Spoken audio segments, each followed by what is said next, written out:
right, please introduce yourself, state your name and DOC number for the record. My name is Jack Cuccia, Cuccia, DOC number 231548. Okay, Mr. Cuccia, my name is Brennan Kelsey. Along with me, Mr. Roche and Mr. Freeman will be your panel. Explain the process to you, read some information to the record, have a parole interview, ask you some questions. You can respond at the end. You can make a statement. We'll take a vote. You understand the process? Yes, sir. And then we have Joey Marie Futch, who will, in opposition, who will be making a statement at the appropriate time. Jack, could she give DOC number 231548, third class offender, parole eligibility 1/17/2024, good time 4/22/2033, full term 1/17/2034, 30-year sentence for manslaughter, habitual offender law. Does that sound correct? Yes, sir. All right, would you answer Mr. Freeman's questions, please? Yes, sir.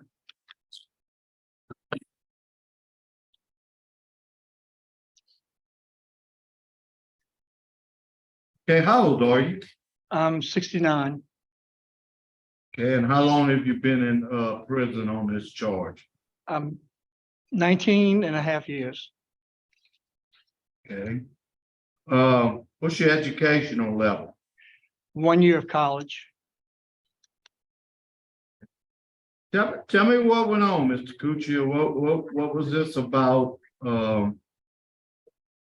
This was a situation, it was just a bad situation.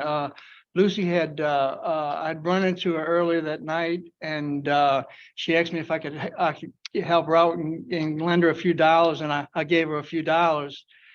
I went home, and around 1 o'clock that morning, she called next if she could come stay over, and I told her no, it was too late.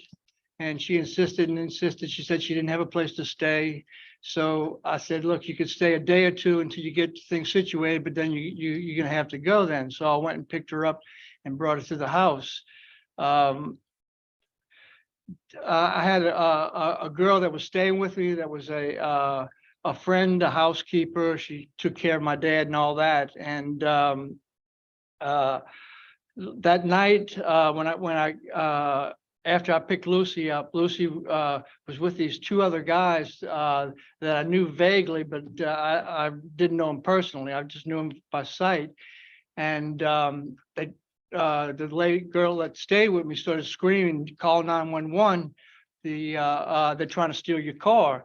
So I hurried up, ran outside. And she said the guy took off and ran across the street. She goes, I know who he is. He's got a ponytail, but I can't think of his name. So I went looking for him and couldn't find anything. My neighbor called the police. The police came by and took a report, and that was that. So I went in back into the house. This was about 3:30, 4 o'clock in the morning now. And I wound up going to sleep. And I told Lucy, you could stay in one of the bedrooms. I had an extra bedroom, you could stay in there. And then that morning, about, I'd say 8:30 or so, the girl B that stays with me, I'm custodian over her. She has some mental issues, and I have authority to, I get her Social Security check comes to me in her name. She has certain medications that I give to her because she'll take them all at one time. And she asked me for some for medication, and I went to go look for it and I couldn't find it. I looked around, I told her, I said, B, I don't know where it's at. I'm gonna have to check again, but I'm pretty sure I put it in a certain spot. And then after I noticed Lucy had a couple bulges in her pants of her pocket. So I asked B, I said, B, go over there and ask her to show you what she's got in her pocket. And she went over and she wouldn't let B check it. She said no. And then I said, B, look and see what she's got. And then they kind of struggled, and sure enough, she had her medicine. And I said, see what else she's got. And she said, Lucy said, no, she's not. She was leaving. And that was at the point I said, no, you're not going anywhere. And she had pulled a screwdriver, started heading towards the door. And I hit her one time to stop her, which I regret every day of my life right now. And I didn't knock her out, but it knocked her down. I told B to see what else she had. And when he checked, she had jewelry, she had little odds and ends cologne, deodorant, chains. Um, I asked her, I said, what, and she was putting up a scene, and I told B to do all this because she was a female and I didn't want to personally get involved with having to deal with her. And they were struggling and cutting up, and finally I told B to just let her go. So she went outside and she started hollering outside, saying that I beat her and all. The next door neighbor called the police. The police came over, and she told the police that I had tied her to a chair and that I had beat her and I had robbed her. So the police came in and they checked everything, and they saw that it was that I was telling the truth. And well, what it came down to is they went ahead and said, look, we don't know what you're saying this, she's saying this. An ambulance came, they checked her out. She had no non-life threatening injuries. So he said, look, I'm gonna give y'all a simple battery summons. Y'all go to court and y'all handle it there. So they wound up taking her off to a place where she wanted to go to. That night, the next door neighbor that stays next to Lucy and her boyfriend heard her and her boyfriend fighting, and heard Lucy get thrown against the wall. And she started screaming afterwards, look what you did, you threw me against the wall, you stole my money, my certain different stuff to go buy that sick crack. And the next, about earlier that morning, they found Lucy in a coma. They took her to the hospital, they did surgery, and she wound up dying a day later. They asked the neighbor how, does this happen on a regular basis? And she said, yeah, her and her boyfriend would fight all the time. The courts determined that what I did did not kill her, but it was a contributing factor. It contributed towards it.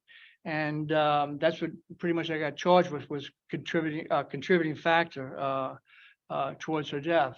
I regret totally what happened. I paid restitution. I paid the family. She had. So wait, let me ask you a question. The only time that you hit her was in your house, and then she died the next day? 4 days later. 4 days later.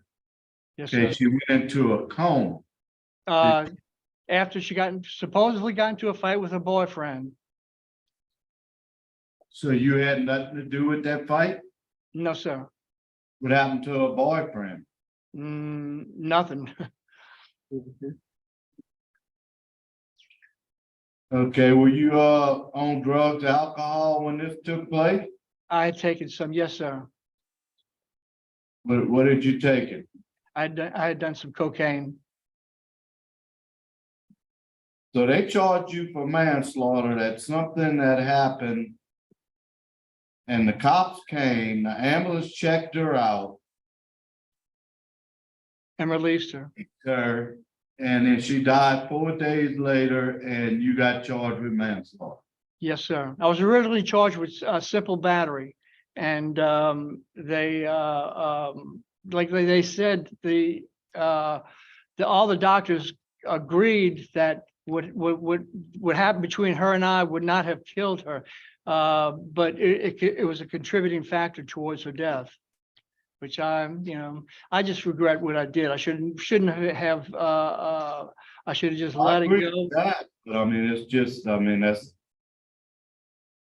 this story doesn't hold water. Let's just put it like that. Well, You get charged for manslaughter for that. You definitely had to have more involvement. It's in the report. It's all there. There's 4 doctors that agreed that what I did not kill her. The coroner said the blow that killed her happened within 2 days to 2 hours. I forget exact time. It's been a while since I looked at it, but it wasn't even in the time frame that where I had hit her. And that's where they came with a contributing factor, that I contributed. All right, well, let's move on. Yes, sir. You have a lot of opposition from law enforcement.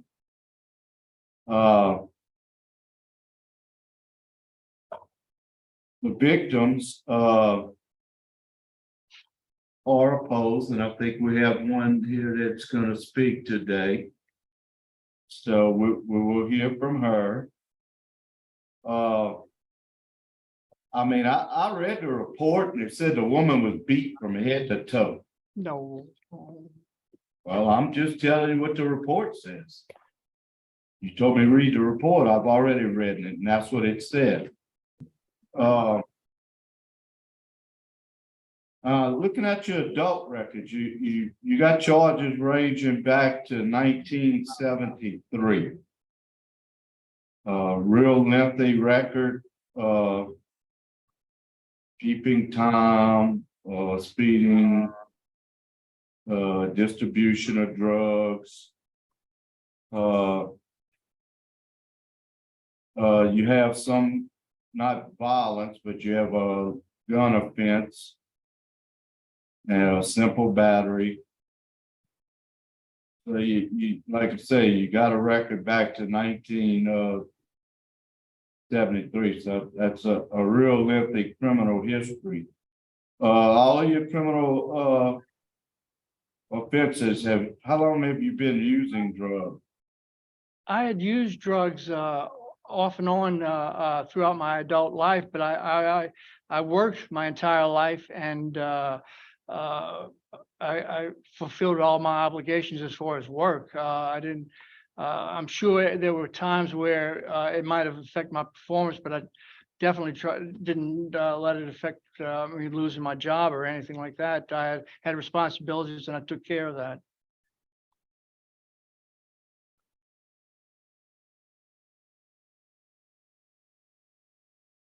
Looking at some of the victim statements saying that you beat her with a flashlight, you Hit it one time. to a chair. That's true. Sir, a flashlight and what? And you had handcuffed her to a chair. I had some toy handcuffs that I told B to put on her to try to restrain her, thinking that she would maybe calm down, that we could talk to her. And they weren't going to hold. She broke right through that. But no, I hit her one time with a flashlight, and I punched her one time to try to contain her because she was insistent on leaving. We started to hit her a little bit more than what we had originally said. No, one with the flashlight, and then I punched her one time in the stomach. Right? Okay, you're medium custody. Your risk score is low. Your disciplinary history.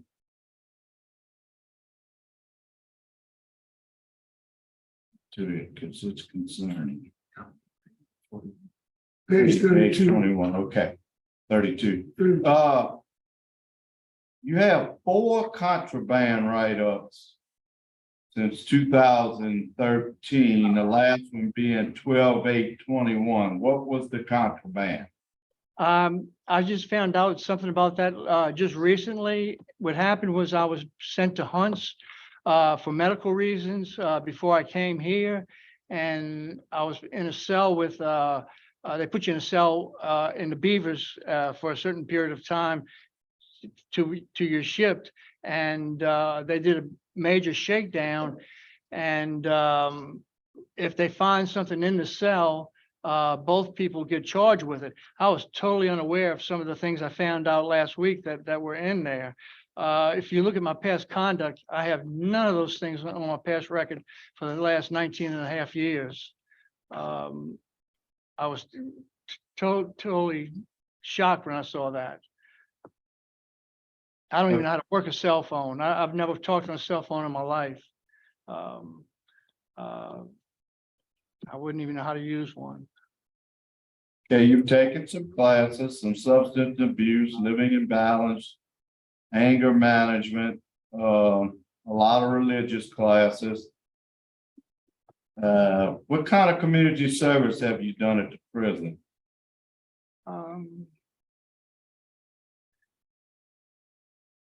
As far as community service, I've watched, not really any that I know of. I don't even know how I would do that. I've watched a lot of videos on a lot of different subjects that they give us every night. I watched videos on KA Light, which is we have a choice to select different things to gain knowledge and a lot of things to help us out and being released into the public. Okay, I see you are a Pride member, correct? Yes, sir. You're a member of any other clubs? No, sir. What's your transition plan? Where you gonna live? Where you gonna work? I was gonna move in with my sister. She's 80. She lives in Mandeville. And like I said earlier, I've worked my entire life. I have some funds. I'm don't plan on going back to the city. I plan on trying to find a small piece of property in the country with a small house, or put a trailer there and do things that I enjoy doing. I'd be collecting Social Security at 70. I'm almost 70, so my Social Security check would be around, say 2,800. It won't be enough to live off of, but I have an IRA and other monies out there. If I need to work, I would do something on down the line, but that wouldn't be my first priority unless I had to do that. But I plan on would get involved in a gym. I like to exercise a lot, fish, and do a lot of the things. Get involved with my daughter. I missed a lot of time with her. Okay. I have a recommendation for the board. We're complete. I have no further questions. Yeah. That's fine, yes. Mr. Cuccia, good morning. Good Good morning. morning, Mr. Cuccia. I'm sorry, I couldn't understand you. Good morning, sir. Good. Mr. Cuccia, you spent the last 10 or 15 minutes ingratiating yourself, and you basically didn't do what they said you did. So tell me why you have 4 contrabands, 1 in 13, 1 in 15, and 2 in December of 2021. They sent you to the working cell block in 2015, so that was very serious. And then in 2021, you went to lockdown for 30 days. No, sir. They said that I asked if I was sentenced to anything. They said, I'm looking at the record right now. You went to lockdown for 30 days in 2021. So don't make like you an angel. Just tell us exactly what it is and try to stop making things up. they had to be on the report there. When I looked at it, they said they shook the cell down 2 different times. One at two something in the morning, and then again at 4:30. Sir, Huh? all Yes, sir. I'm interested in, you knew about this right up when it happened. It happened on December 2nd, 2021, and you had a disciplinary hearing on December 8th, and you were found guilty. So you knew about them, you just didn't know about them a couple of weeks ago. You knew about it in December or January of 2022. All I knew is I had a contraband charge, which I thought was tobacco, and that's what I put not guilty. Mr. Cuccia, answer my question. Did you go to disciplinary court? No, sir. If they said that if we pled guilty, they had over 300 write-ups, and they said if we pled guilty, that they would suspend all the charges to everybody. So everybody there pled guilty that I know of. It sounds crazy, but that's what happened. I wouldn't lie about it. Warden Beckham, good morning. Good morning, Mr. Roche. I'm reading on here this man record, December 2nd, 2021. The contraband write-up, there was 2 of them. And he had a disciplinary hearing on December 8th, 2021. And he went to maximum lockdown for 30 days. Am I correct? I'm looking at the report now, and yes, he went to the hearing on 12/8/21. He was sentenced to 30 days max. It does look like on the report on one of them, it does say suspended, SUP above that. But it doesn't say it on my report. Okay. And then for the other write-up, you got 12 weeks canteen restriction. 12 weeks loss of canteen, 30 days, max. Yeah. So, okay. Thank you, Warden. Yes, sir. You have any other input, Warden? No, sir. I think y'all been through it all. His record speaks for itself. Thank you. All right, we'll hear from Ms. Joey Marie Bunch, if you'd like to make a statement.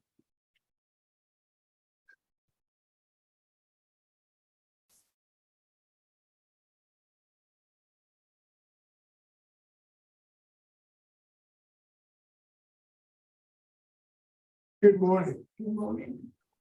Thank you for asking me Okay. for this opportunity to talk to y'all. Okay, give us your full name. My name is Joey Marie Bunch. I'm Lucy's daughter. I love my mother and I miss her very much, like he misses his daughter. I miss my mother. We lost a lot of years too. I was 32 years old when I lost my mother. She was a grandmother, she was a sister, she was a daughter, and she was a good mother.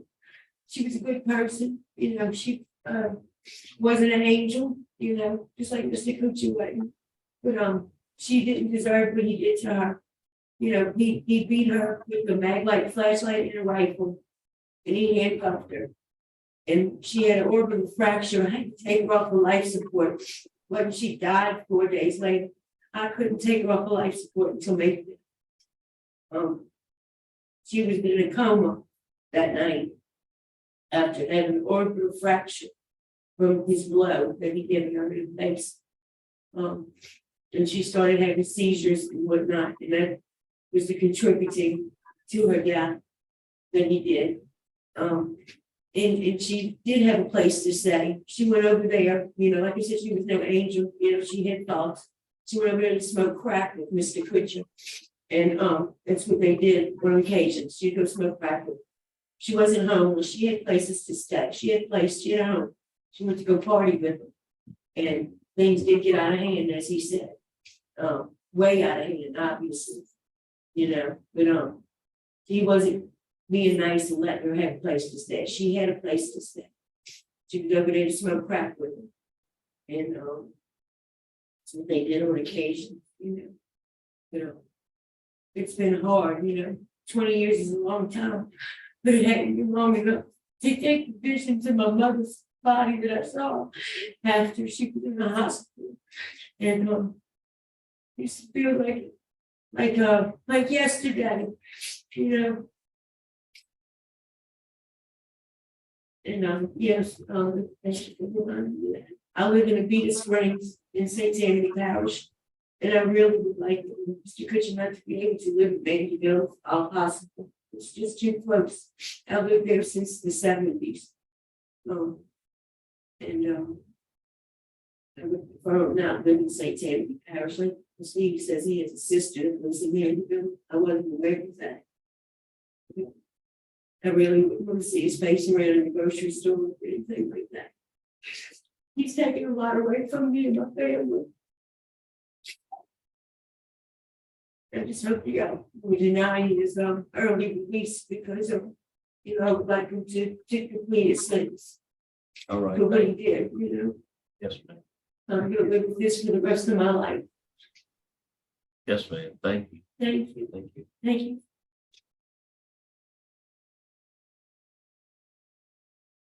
Hi, Ms. Cuccia, would you like to make a statement on your behalf? You know, I'm really sorry what happened in the situation. I like Lucy. Lucy was a friend. I never knew her that well, and never definitely didn't want anything to ever happen to her. And it was just a bad situation, and I'm sorry that it happened. I understand her kids. Anybody losing their mom's going to be upset, and it's hard. And I'm truly sorry for it. I truly am. And it was just a bad thing. I wish it never would have happened. I would have done totally different. I'm sorry. All right, thank you. Sounds fair to vote. Yes, Mr. Pete, Freeman, Okay, Mr. Cuccia, I'm just saying it like it is. I don't believe a word you've said beside that you hit her once, because I think you did hit her once. I think you probably hit her about 20 or 30 times. You have a poor disciplinary record. My vote today is to deny, and you need to somehow look at yourself and take responsibility. The lady was on life support. She just didn't go back to the hospital and die 3 days later. So my vote is to deny. all right, Mr. Roche. Mr. Cuccia, based on a general disciplinary conduct that's totally unacceptable, 2 contraband write-ups in 2021, you went to extended lockdown for 30 days. The victim's family is adamantly opposed, law enforcement opposition, an extensive criminal history. You have high needs in substance abuse, and you need some treatment. My vote is to deny your request. Yes, sir. All right, 2 votes to deny, also going to vote to deny your parole for the same reasons as stated. 3 votes to deny, your parole's been denied today. Thank you.